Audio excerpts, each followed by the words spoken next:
Ladies and gentlemen, on the 10th of May, in the morning, even as we were getting into a huddle to wargame the events of the previous night, a routine exercise, I received a message on hotline from my counterpart in Pakistan seeking my willingness to communicate.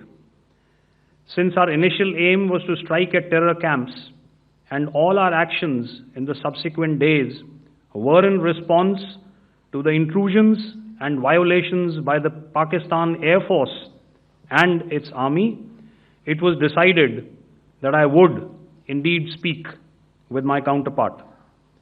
You are already aware, I've seen it being covered on national television, that my communication with the Pak DGMO was conducted at 15:35 hours yesterday and resulted in cessation of cross-border firing and air intrusions by either side with effect from 1700 hours, 10th of May, after he proposed that we cease hostilities.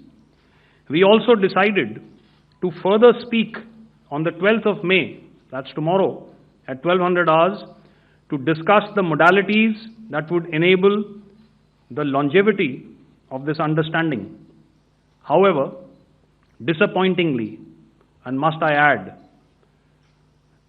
expectedly, it took only a couple of hours for the Pakistan Army to violate these arrangements by cross-border and across the line of control firing, followed by drone intrusions across the expanse of the Western Front through last night and in the early hours of the morning today.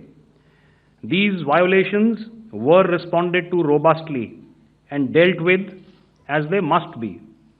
We have earlier today sent another hotline message to my counterpart highlighting these violations of the understanding between the DGMOs on the 10th of May and our firm and clear intent to respond to these fiercely and punitively, if repeated tonight, subsequently, or later.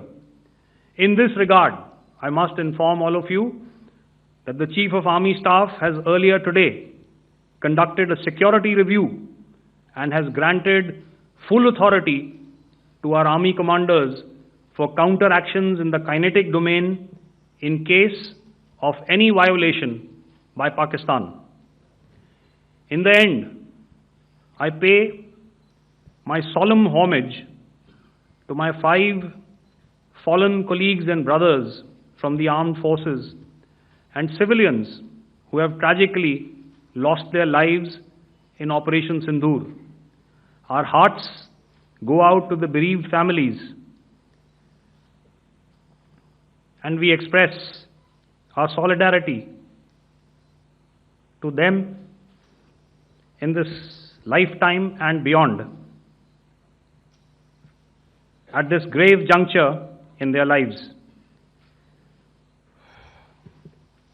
Their sacrifices shall always be remembered and spoken of in glowing terms by a grateful nation.